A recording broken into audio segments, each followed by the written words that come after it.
paper is very closely related to the last paper that we just heard. And I will try to say a bit throughout on where we differ and why we may differ. Because I think our papers are often sort of misconstrued a bit as contradicting each other, and I don't think that's actually what we're intending, although we do focus on different aspects and certainly make different assumptions throughout. So yeah, I don't think I need to motivate why we're here. I just want to point out that, of course, large public works programs are not only an important policy tool in recent years in India, but also more broadly around the world, especially during the last major crisis in 2007-2009. The World Bank has funded a couple of schemes in the critical countries, and often the idea has been exactly as in India to sort of combine different benefits of a safety net that helps the poor cope with shocks and help get some income during bad economic times when it may be difficult to find other jobs or have insurance, but to also provide income transfers to the poor that may help lifting people out of poverty in the longer run and create assets because of that. Having said that, however, America, I think, remains to this day the most ambitious and probably largest one of these initiatives because of this legal guarantee and to sort of the large scale program.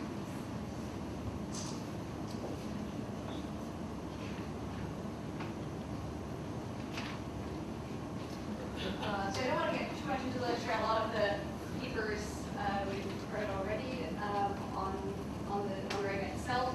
There's a broad literature, of course, on public works programs in other countries. The only thing I want to point out is that there are two papers on an Ethiopian public works program that will actually find the same effects, although they don't frame it as such as I do in this paper. So they're painted all in the Gilligan et al. Papers. They also find that in Ethiopia, when they introduced a public works program, similar in spirit to NRGA, that poor households are actually more likely to move to self-employment and out of sort of casual agricultural type jobs. This was sort of the main thing that I'll talk about today. So this is clearly something that's not only happening in India, but also in other contexts. Okay, so let's give your courage more than enough about what Rega is actually doing. So how do I think about the problem? So we just heard from Clément one way of thinking about the labor market impacts. What I want to show you is a different way of thinking about what is happening to households once Rega comes along. And this is sort of this simplified graph. I have a much more complicated mathematical model than the paper. But the simple idea is that Rega can fulfill two functions because the idea is that it's community driven. One idea is that the safety net idea. So once a shock hits, you have the option of taking up Rega across it. So what you see here is a household that at the beginning of the period has the option of either taking up private casual jobs, oftentimes are laborers, or being self-employed, which means working on their own farm, having a small business. So clearly that option won't be there for the poorest of the poor, especially if they have no land and little money to be self-employed. But this is potentially an option for sort of the richer of the poor. So when Rega comes along, one thing that could be happening is that this creates a third option for these households. So in addition to being self-employed or in the private sector, they can now also take Rega work whenever they want to. The other idea, however, is that Rega comes into play after a shock is hit. So the way I put it here in a very simplified version of the model is that self-employment is the riskier alternative. So in the private sector, there might also be shocks in your way. It truly depends on what happens, for example, with harvest in terms of what their agricultural wage will be like. But if you're working on your own farm, for example, you bear the whole risk of your harvest failing, for example. So if you experience that weather shock, what Rega allows you to do is, instead of spending all your time on your family farm, or in other terms of self-employment, spend some of that time in Rega and get a wage for that. So the idea is that the introduction of Rega makes self-employment activities work on your own land less risky than it used to be, because you now have this safety net that you can take out during these bad economic times. So one thing you might expect is that after bad rainfall shocks, for example, we would see people actually doing exactly that. So taking up NREGA, so NREGA employment would go up after bad economic shocks.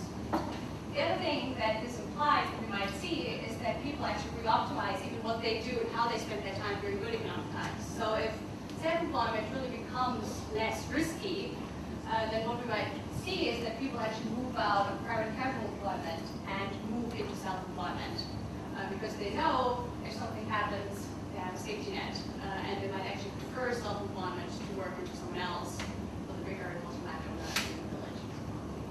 So this is the idea here. So just to recap, so this exposed effect, so after the shock is hit, you find higher regular employment among these people, but even in good economic times, you might see that people spend less time in private capital employment or capital employment, and that they don't take up the regular as much in these good economic times. So one of the main, probably the main axis on which our papers differ from the one I'm presenting is how we think about empirically testing what has happened to NREGA. So Zimmerman, they're using a difference type strategy that we've heard of a couple times before yesterday, where we're simply comparing districts that receive it from early to districts that receive it from later on.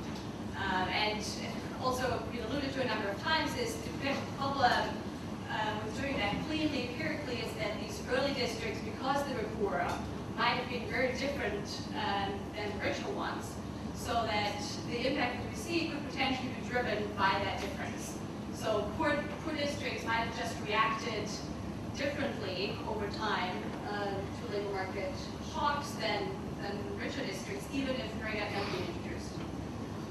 So what I'm proposing is an additional way of thinking about how we could go about testing empirical impact that relies more strongly about how the government actually rolled out NREGA over time. So we all know that there was this phase-in over time, but in addition, there's also this idea of who decides which districts get treated earlier. I mean, we've heard vague references to the poorer get treated before and the richer ones only later. But what this means in practice is that there was a two-step process really to decide who gets treated as poor. So the main poverty criterion was this poverty index that the Planning Commission created that ranked districts based on the prevalence of scheduled castes, scheduled tribes, agricultural wage, and agricultural productivity during the 1990s. So this information was combined, and this is what we mean when we say the poorest districts were prioritized. It was really the poorest districts according to this index. What the government didn't do, however, was just simply take the 200 poorest districts from that list and give the program to those states. Mostly, I think, because this would have meant giving the program to very few states. So what they did instead was make sure that each Indian state would at least receive one district in each implementation phase, but that the number of districts you receive would still be proportional to how poor you are. So larger, poorer states like Uttar Pradesh, Bihar receive more districts than richer, smaller states like Punjab or Haryana. So this sort of ensures that both fairness between states, but then also within states by prioritizing poorer districts. So what I'm doing in the paper is reconstructing basically this algorithm from different Planning Commission documents, and you end up with a prediction success rate. We're trying to predict who should have received the program which phase of about 84% in phase 1 and 82% in phase 2. So clearly this algorithm isn't perfect in predicting who received the program when, mostly I think because there was of course some political influence on top of this algorithm, and there were an additional number of exceptions. For example, 32 heavily Maoist affected districts all received the program in phase 1, regardless of the poverty status.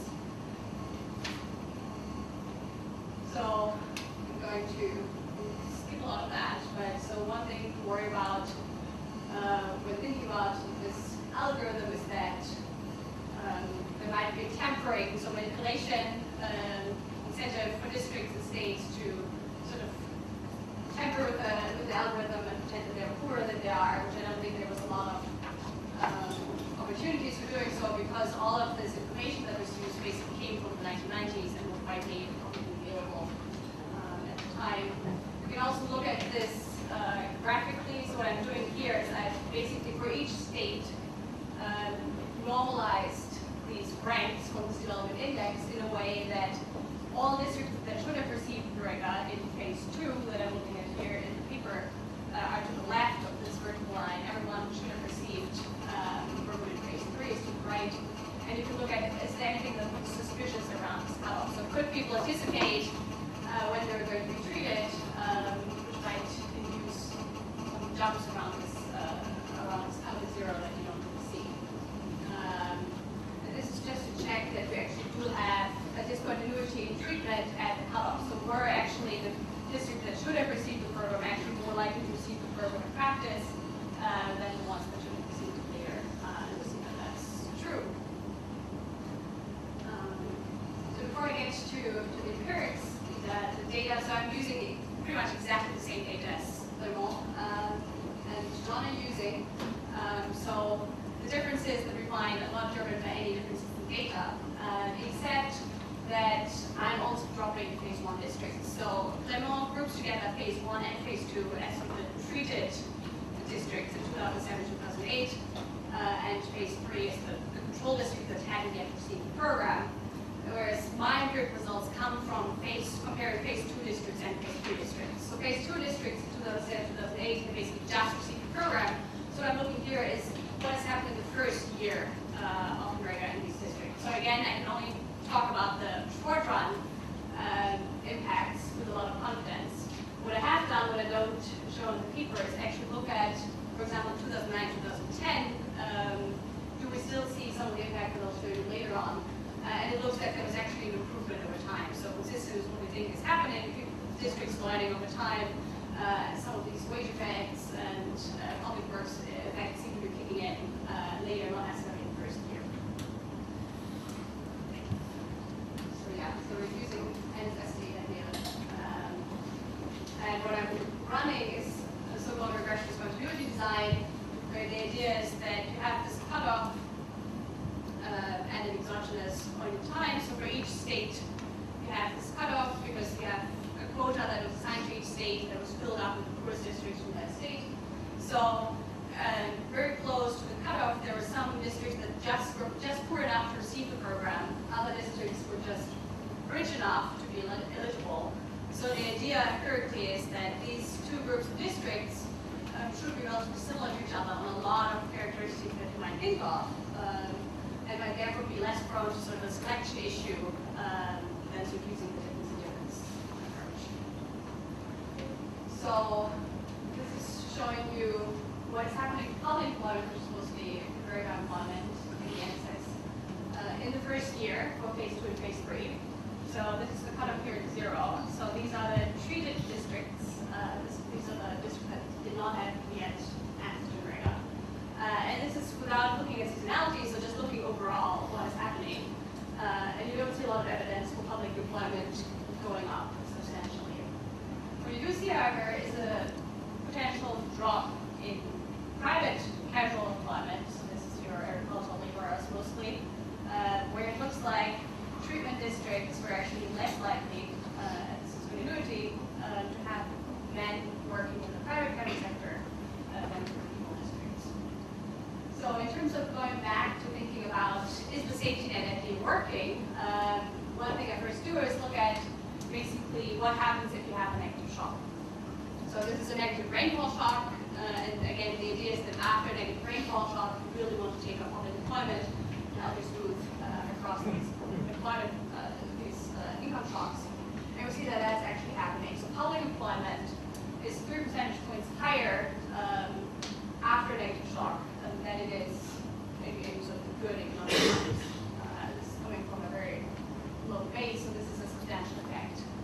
What I also show in the paper, although it's imprecisely estimated, so I don't want to make too much of it, is exactly the seasonality impact that Emil and John find. So I also find projections consistent with the idea that public employment is higher during the agricultural lean season than it is during the grain season. Although my standard errors are too high for me to say that this is a statistically significant impact. So this is the safety net idea. You can also look at this then during good times. So the idea of the model was that if you know that you have access to a safety net down the line, you might actually switch around what you're doing in very good economic times and spend more time in self-employment and less time in private casual employment than you used to. And this is what we see here, although only marginally significant. You see a reduction in private casual employment for men and an imprecisely estimated increase in family employment. You don't see an overall increase in the private wage rate, and you see very little actually happening for men. What I do want to show you, however, is some other results. So there's different econometric ways of doing things. There's been a debate in the literature about what should be appropriate to do. A lot of econometric theory, people think that instead of running the specification that I've just shown you, what you should do is actually run this specification. Where you can see the impact that I was talking about more clearly as well. So again, what you see here is just different specifications trying to test the robustness of the range results that I've just shown you from men. And again, what you see is that men seem to be dropping out of the private casual employment sector and moving into family employment. And the coefficient is always about the same size, suggesting that this is really a substitution effect. And again, you see very little happening in wages. So it's not like the first year overall, without the seasonality effect, wages are going up substantially.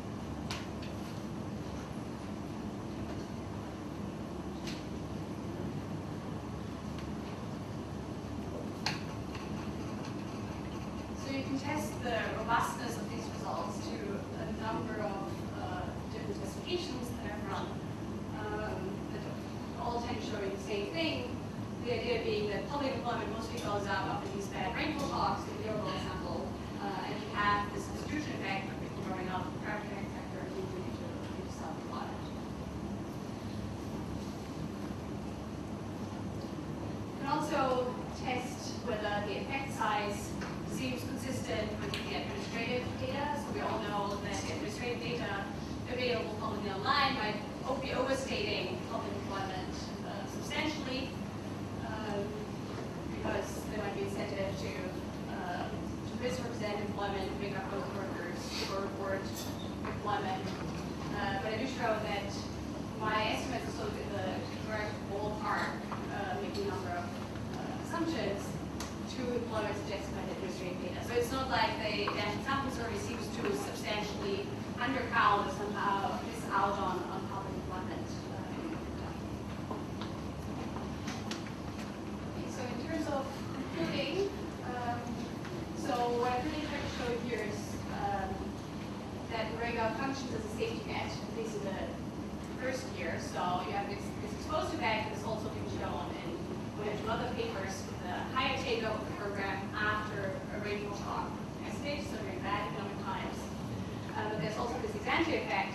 So once you unparcel the private category that Clement and John had in the paper and look at private casual employment and family employment separately, you do actually see that people seem to be moving around and substituting to more family employment than they did before. I don't find any wage impacts, although I would say that you do see some of these wage impacts materializing when you compare, for example, phase 1 and phase 2 districts. So some of these wage impacts seem to be kicking in later. So this is also consistent with another paper that's not actually being presented at this conference by Burke et al. That do find that these wage impacts seem to be there, but only being materialized after some time. So the implications for the very short run of the program are therefore that there's no increase in labor competitiveness, no better enforcement of these minimum wage laws that really don't exist. But it seems to incentivize self-employment. And what I often get asked when I talk about the welfare effect and people see these results are, well, isn't this a lot of money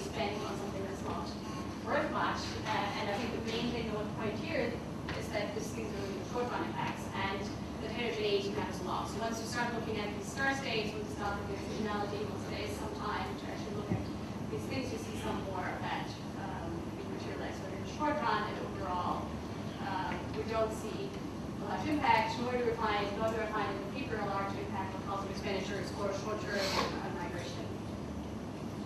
But clearly, sort of to look at the cost-benefit analysis, we need some more information on what actually happens when people move to family employment. So are they actually being more productive on their own farm? And I think this is something that we'll know more about